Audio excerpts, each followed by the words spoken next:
Good morning, my dear children. Myself, Anuradha Sinha, your maths teacher, is ready to begin your maths class. Children, we had started with our chapter Day, Date and Time, and today finally we are going to complete our chapter. We have done all the worksheet and we had started with brain teasers, and up till question number 5 we had done in our previous class. But before I move to question number 6, I have got a complaint, and this complaint is that when you watch the video, you don't pay attention to what I say. Many a times I feel that you run the video, you fast forward it, and you do not listen to each and every sentence, you do not listen to each and every instruction that is being given. You are in a hurry to see what is at the end of video so that you come to know what is classwork and what is homework. Now tell me one thing, that if you do not understand how you have to do your classwork and how you have to do your homework, will you be able to do the classwork and homework in a correct way? अगर आप video को ढंग से समझे ही नहीं, उसमें जो बातें बताई गई हैं, उसमें जो सम को समझाया गया है, अगर आप उसको समझते ही नहीं हैं और सिर्फ क्लासवर्क और होमवर्क जानने के लिए आप वीडियो को रन करके फास्ट फॉरवर्ड करके देख लेंगे, तो क्या आपको समझ में आ जाएगा? नहीं आएगा ना?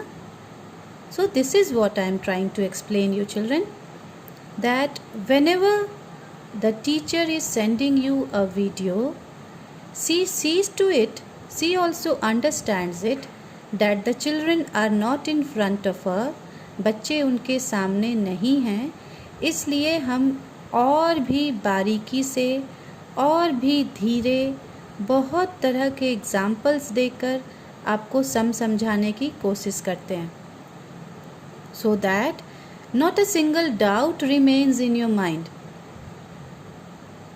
This is the reason why when I take my class, my live class on Cisco, I always keep on asking you that do you have any doubt? Is it clear to all of you? And this is what I am saying again. Video को ध्यान से देखिए, video को ध्यान से समझिए, एक एक सम को समझने की कोशिश कीजिए, उसके बाद ही क्लास वर्क होमवर्क जो दिया गया है उसको सॉल्व करने का प्रयास करें. Because maths is a subject which you do not, if you do not understand, you will not be able to do in a correct way and you will never be able to fetch full marks. Maths एक ऐसा subject है जिसमें आपको full marks मिल सकते हैं, 20 out of 20, 50 out of 50, 100 out of 100, but only when you understand it, only when your concept is clear. मैंने जब last day आपका होमवर्क चेक किया तो I got very upset, because जब मैंने आपको ये 5 समझाया था, क्वेश्चन नंबर 5, तब मैंने सब में एक एक एग्ज़ाम्पल्स आपको दिए थे, राइट? और ये थर्ड एग्ज़ाम्पल आप सब के लिए छोड़ दिया था कि आप सब ये सब खुद करेंगे. पर मुझे जो कॉपीज़ आई, उस कॉपीज़ में मैक्सिमम बच्चों ने, चूँकि वीडियो उन्होंने पूरा देखा नहीं, उसे पूरी तरह से समझा नहीं, तो जो मैंने ये इसमें इमेज भेजा था व्हाट्सएप पे, उसको देखते हुए उनने क्या किया, उन्होंने सिर्फ एक एक एग्ज़ाम्पल लिखकर मुझे भेज दिया. मैंने क्या समझाया था कि इन सब में एक एक एग्ज़ाम्पल ऑलरेडी दिए हुए हैं, एक एग्ज़ाम्पल मैं दे रही हूँ और एक एग्ज़ाम्पल आप खुद लिखेंगे. एग्ज़ाम्पल नंबर 3 आप सब के लिए मैंने छोड़ दिया था, पर मैक्सिमम बच्चों ने क्या किया, बिना समझे ही बस ऐसे ही आधा अधूरा काम करके मुझे भेज दिया. अब क्या मुझे इन बच्चों की कॉपी चेक करनी चाहिए? No, I really should not check the copies of these students who are not paying attention to the videos and neither paying attention in the class. So from next time, if you send me incomplete work, I am not going to check your copies. So with this instruction, I am moving further and explaining you sum number 5. Again, sum number 5 says that these are the activities which take time. ये सब activities हैं जो अलग अलग समय लेते हैं. आपको एक टेबल बनाना है और उस टेबल में एग्जाम्पल्स देना है इन एक्टिविटीज़ के. Write the name of those activities that takes minutes. ऐसे एक्टिविटीज़ का नाम लिखिए जिसको करने में कुछ मिनट्स लगते हैं. ठीक है, सिर्फ मिनटों में हो जाता है, घंटे नहीं लगते हैं, सिर्फ कुछ मिनट्स लगते हैं इन्हें करने में. एक एग्जाम्पल ऑलरेडी बुक में दिया हुआ है, that is brush teeth. When you brush your teeth it hardly takes 2 to 3 minutes. दूसरा एग्जाम्पल मैंने आपको समझाया था, कॉम्बिंग हेयर. जब आप बाल कॉम्ब करते हैं it hardly takes again 2 to 3 minutes. For girls it may take few more minutes as they have got long hairs, but that also gets completed in minutes only. घंटे नहीं लगते हैं, कुछ मिनट्स लगते हैं. हो सकता है लड़कियों को लड़कों से थोड़ा समय ज़्यादा लगता हो. देन और एक एक्टिविटी आपको लिखनी है जिसमें सिर्फ कुछ मिनट्स लगते हैं बनने में. So you have to write that activity. There are so many activities जिसको करने में सिर्फ कुछ मिनट्स लगते हैं. वेयरिंग क्लॉथ्स, कपड़े पहनना, कुछ ही समय लगता है ना. देन वेयरिंग शूज़, जूते पहनना, कुछ ही समय तो लगता है. सो these all are the activities which take really very less time, takes few minutes. Now come to those activities that takes hours. To stitch a frock, this activity already book is it is written in the book.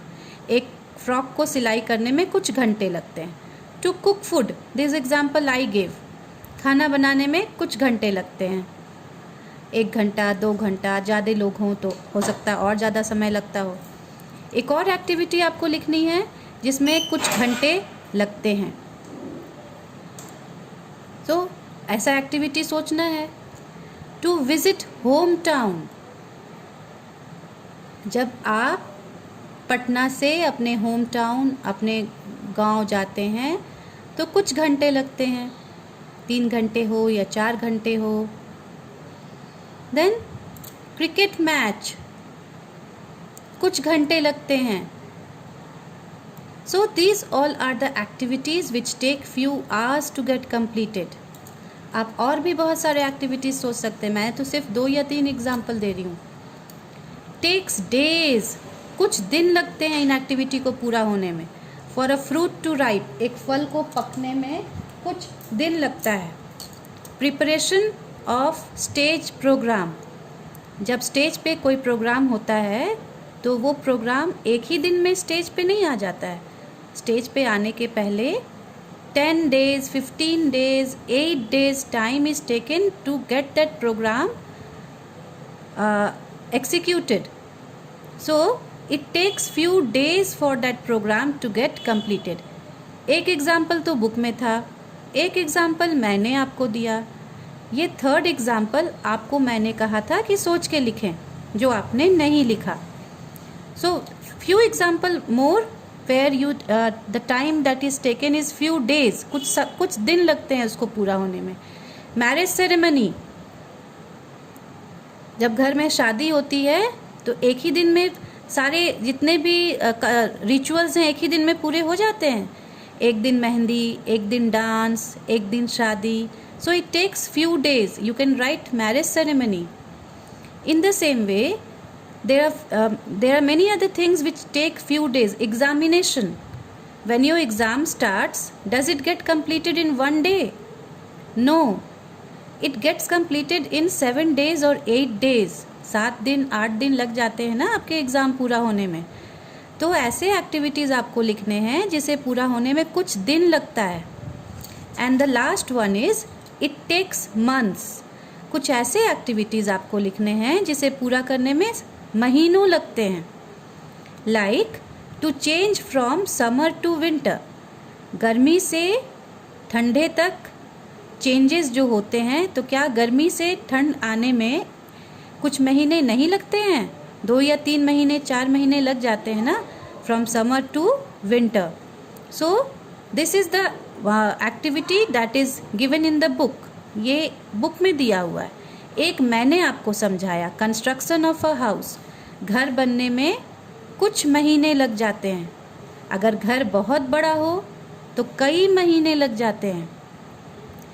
You all live in Patna. You are seeing so many apartments that are being built in Patna, isn't it? Have you seen those apartments that takes months to get completed? It doesn't get complete in 1 day or 1 week or 2 week. It takes so many months for that apartment to get complete. So it takes months. You have to write those activity which takes months to get completed. आप लिख सकते हैं यहाँ पे building of bridge. जब bridge बनता है, पुल बनता है, तो क्या एक दिन में बन जाता है? महीनों लगते हैं ना पुल बनने में। So you will write here building of bridges. You can also write construction of roads. जब रोड्स बनते हैं तो ये भी एक दिन में नहीं बनता है, बहुत लंबे लंबे रोड्स बनते हैं और इसे बनने में महीनों लगते हैं। So you can give many more examples are there. You just have to think. आपको सोचना है, समझना है, फिर लिखना है. So give me few more examples so that I can understand that whatever I have taught you, you are understanding that. Now come to question number 6. Look at your class timetable. आपको class timetable मिला हुआ है, routine आपको मिला हुआ है, किस period की पढ़ाई कितने बजे शुरू होती है और उस टाइम में कौन सा सब्जेक्ट पढ़ाया जाता है। This has been given to you, your class time table. Now what you have to do is you have to find out the following. आपको यहाँ से खोज कर आंसर्स लिखने हैं, अपना टाइम टेबल देखना है और आंसर लिखना है। Now the first question is how many periods of mathematics are there in a week. एक सप्ताह में मैथमेटिक्स के कितने पीरियड्स होते हैं? आप सब अपने रूटीन में देखेंगे कितने पीरियड्स होते हैं। मंडे टू फ्राइडे हर दिन मैथमेटिक्स है ना आपका। मैं ही तो लेती हूँ आपका मैथ्स। फ्रॉम 10 to 11, 10 बजे से लेकर 11 बजे तक आप कौन सा सब्जेक्ट पढ़ते हैं? मैथ्स पढ़ते हैं। किस किस दिन पढ़ते हैं? From Monday to Friday, Monday to Saturday. So altogether how many periods? 6 periods. So you will write here 6. Then come to the next question. Question number B. What is the duration of each period? आप जो पढ़ाई करते हैं maths की, ये period कितने समय का रहता है? What is the duration? Duration मतलब समय। क्या समय होता है हर पीरियड का? कितने देर तक आप पढ़ते हैं? It is 1 hour. So the duration is 1 hour, 1 घंटा। आप यहाँ लिखेंगे 1 hour. And then come question number C. How long is the recess period? आपको जो ब्रेक दिया जाता है वो ब्रेक कितने मिनट का होता है? तो फर्स्ट पीरियड और सेकेंड पीरियड के बीच में ब्रेक 15 मिनट्स का होता है। एंड देन सेकेंड पीरियड और थर्ड पीरियड के बीच में ब्रेक 45 मिनट्स का होता है। And from third period to fourth period break 10 minutes का है। यही है ना रूटीन आपका। तो अभी तो हम वही रूटीन लिखेंगे जो अभी आप सब इस लॉकडाउन पीरियड में कर रहे हैं, घर पर बैठकर ये रूटीन फॉलो कर रहे हैं। अगर स्कूल की रूटीन देखी जाए तो स्कूल की रूटीन में आपका रिसेस पीरियड कितने मिनट का होता है? 20 मिनट्स का होता है। तो जब स्कूल खुल जाएगा फिर से तो आप यहाँ 20 मिनट्स लिख सकते हैं। लेकिन अभी प्रेजेंटली जो रूटीन आप फॉलो कर रहे हैं उस रूटीन में आप रिसेस पीरियड 15 मिनट्स ही लिखिए, क्योंकि फर्स्ट पीरियड और सेकेंड पीरियड के बीच में 15 मिनट्स का गैप है। So you will write here 15 minutes. And the last question, question number 7, Mahak goes to learn piano during the vacation. Mahak vacation में, अपनी छुट्टियों में पियानो सीखने जाता है। Now study the given clocks carefully. 2 clock दिए गए हैं, दिखाई दे रहा है ना आप सबको, ये पहला क्लॉक है और ये दूसरा क्लॉक है। Okay, these are the 2 clocks that is given. Find out the duration of Mahak's piano class. Mahak के पियानो क्लास का आप ड्यूरेशन बताएंगे कि कितना समय महक अपने पियानो क्लास में देता है। अब आप यहाँ ध्यान से देखिए, ये पहला क्लॉक है, पियानो लेसन स्टार्ट्स। महक का पियानो लेसन शुरू हो जाता है। कितने बजे शुरू हो रहा है? What is the small hand eight?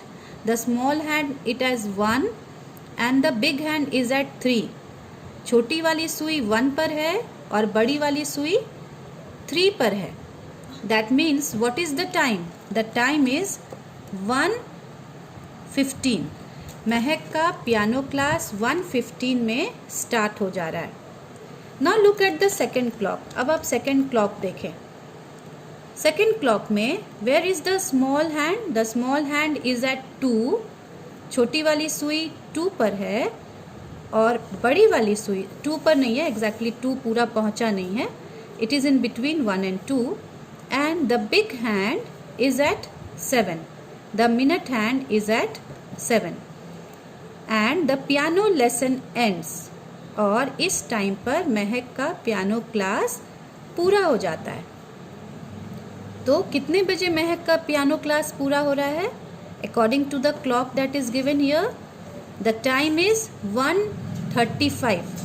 When the minute hand is at 7, that means what is the time? How will you get to know the time? 7 पे मिनट हैंड है तो आप कैसे टाइम पता करेंगे? 7 को 5 से मल्टीप्लाई कर देंगे। 7 5 are 35। So the time is 1:35 minute. महक का पियानो क्लास स्टार्ट कितने बजे हो रहा है? महक का पियानो क्लास स्टार्ट हो रहा है 1:15 में और ख़त्म कितने बजे हो रहा है? एट 1:35। तो कितने देर तक महक ने पियानो क्लास अटेंड किया, आपको ये पता लगाना है। तो कैसे हम निकालेंगे? जिस टाइम पे महक का पियानो क्लास कंप्लीट हो रहा है, we will write that. First we will write 1:35 and from 1:35 we will subtract 1:15। Okay, जिस टाइम पे महक का पियानो क्लास एंड कर रहा है पहले उसे लिखेंगे और जिस टाइम पर महक ने पियानो क्लास स्टार्ट किया था उसे उससे सब्ट्रैक्ट कर देंगे। इससे टाइम पता चल जाएगा कि महक ने कितने देर तक क्लास अटेंड किया था। 5 - 5 is 0, 3 - 1 is 2 and 1 - 1 is again 0. That means we are left with only 20 minutes. महक का पियानो क्लास 20 मिनट्स तक चला था। Okay, now with this we have come to an end of this chapter. इसके साथ ही question number 7 के साथ ही हमारा chapter complete होता है and from tomorrow we will be doing the next chapter. We will start a new chapter and that chapter is Unit 7, Money. Now, before I begin that chapter the next day, I would like all of you to give some activity. मैं आप सबको एक activity देना चाहती हूँ। आप सब ने मनी देखा है ना, उसके बहुत सारे डिनोमिनेशंस होते हैं। मैं आपको कुछ दिखा रही हूँ। ये सब आप अपने घर में, मार्केट में अक्सर देखते हैं and you all know also. Now tell me, this is what? This is a 2 rupee coin, isn't it? And this one is a 5 rupee coin and this one is a 10 rupee coin. ये आप सब देखते हैं, जानते हैं और इसे use भी करते हैं। छोटे छोटे सामान खरीदने के लिए कई बार आप अपने मम्मी पापा के साथ दुकान जाते हैं। You go and buy pencil, eraser, copies and see these are the various denominations of note of money that you come across, of currency, इसे करेंसी कहते हैं. इन सिक्कों को coins कहते हैं.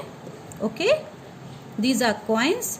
And the paper money that you use, जो paper money आप use करते हैं, इसे करेंसी कहते हैं. Now see, this is a 10 rupee note. This is a 20 rupee note. 20 rupee note पहले तो इस कलर का हुआ करता था, आजकल इस कलर का भी 20 rupee note आ गया है. Okay, then you have 100 rupee note. Okay, then you have 500 rupee note. In this way you have so many currencies which you see. Now what you have to do is, I am giving you one project. You have to make this project and you have to show it to me. ये सारे सिक्के जो आप देख रहे हैं, जो available हैं, ये सब आप अपने प्रोजेक्ट में इस तरह से पेस्ट करेंगे. ओके, इसे आप आसानी से निकाल भी सकते हैं. आप एक केजी पेपर अगर अवेलेबल है, केजी पेपर में कीजिए. If it is not available, you will use this kind of A4 sheet. You will stick the coins on the sheet and write the name of it. 2 rupee coin, you will write 2 rupee coin here. It is 5 rupee coin, आप यहाँ 5 rupee coin लिखेंगे. Okay, this is 10 rupee coin, आप 10 rupee coin लिखेंगे. अब आई currency की बात. जब आप करेंसी यहाँ लगाएंगे तो इस चीज़ का ध्यान रखेंगे कि आप अपने करेंसी नोट को चिपका ना दें, वरना घर पर खूब पिटाई होगी मम्मी से. Okay, so you will not do that. You will do it the way I have done. आप देखिए कि इस तरह से मैंने ये होल्डर्स बनाए हैं. पेपर को यहाँ स्टिक कर दिया है और पेपर के अंदर इसे फंसा दिया है, इस करेंसी को. आप इसे ईजिली बाहर निकाल सकते हैं इस तरह से. आप भी बिल्कुल वैसा ही करेंगे. आप इस करेंसी नोट को इसके अंदर घुसाएंगे और इस तरह से अपने प्रोजेक्ट को पूरा करके मुझे दिखाएंगे. जितने भी करेंसी नोट्स मार्केट में अवेलेबल हैं, you will stick all those like this and you will make your project. So what you have to do here, you have to stick the coins. Okay, like this. Write down the name below it. इसके नीचे नाम लिखना है कि कितने का coin है, और फिर यहाँ लाइन से सारे currency notes. Okay, 1 rupee, if 1 rupee is now no more available, you can stick from 10 rupees notes. 10 rupee note, 20 rupees note, then 50 rupee note, 100 rupee note, 500 rupee note. You will stick it the way I have done. Okay, so complete the project and then send it to me. Thank you.